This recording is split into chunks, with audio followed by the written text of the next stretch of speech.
Like Coco Chanel said, a woman who does not wear perfume has no future. Just kidding. No, not really.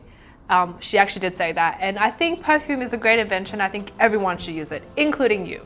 So what are the common types and what are the different mistakes that we make? Are you ready? Here we go.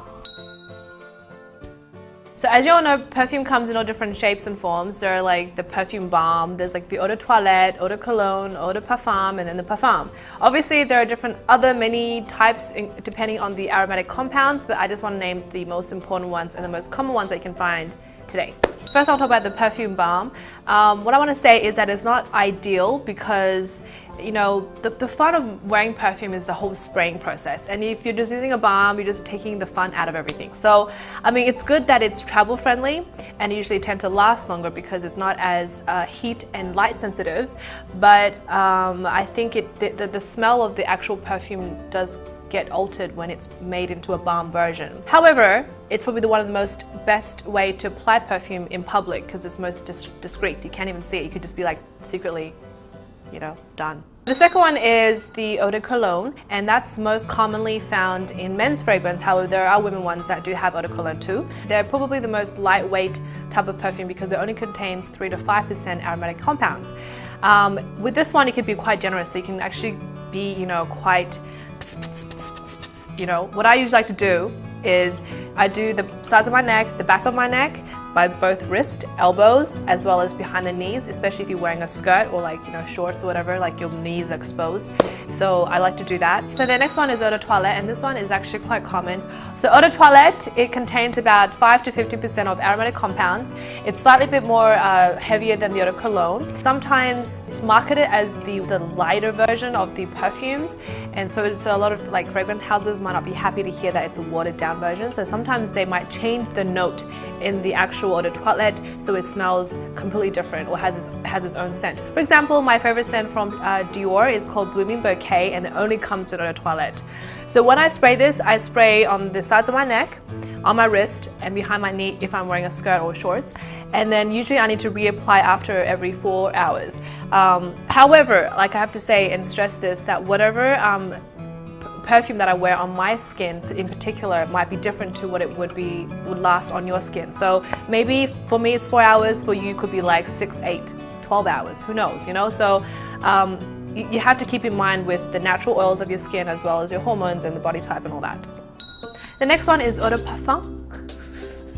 And this one contains 10 to 20% of aromatic compounds, which is also one of the most common form of fragrance you can find on the market. With this one, it lasts about 6 hours to 8 hours, and sometimes the scent changes ever so slightly after 4 hours, so it's like a completely different new scent. For example, the Chanel No. 5 Eau de Parfum, it contains both jasmine, rose, aldehydes, and a hint of vanilla, but only after 4 hours of wearing it. Me personally, I find that then does the jasmine come up and you can smell it, and that's when I actually enjoy it better. I usually do 3 squirts, which is then both sides of my neck and on my wrist. That's it. So the last one is Parfum. This is the bomb. It usually contains 20 to 40% of aromatic compounds, which is almost half.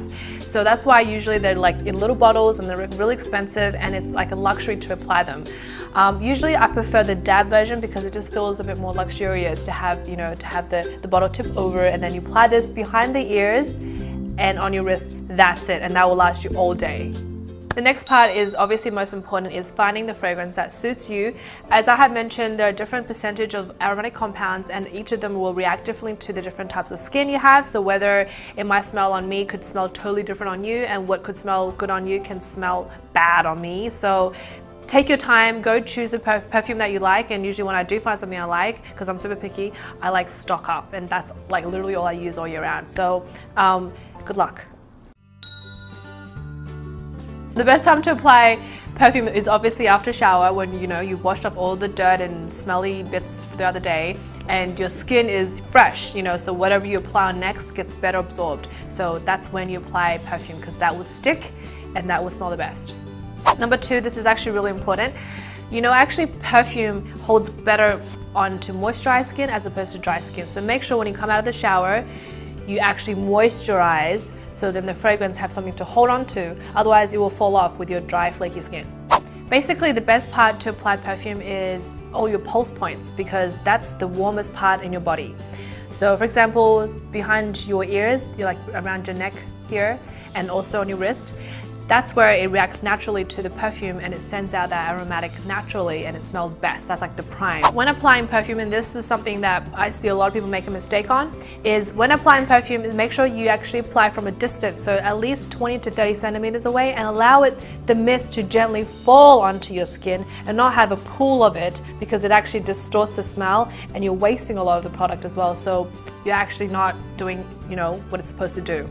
This one I also see a look would do is they rub each other, like rub their wrists each other and then like do this and go crazy. Don't do that, because it is already warm enough, and when by doing that and you're actually heating, like overheating the fragrance, so you're actually going to change the fragrance, and also you're bruising it, so it's gonna be like bruising yourself.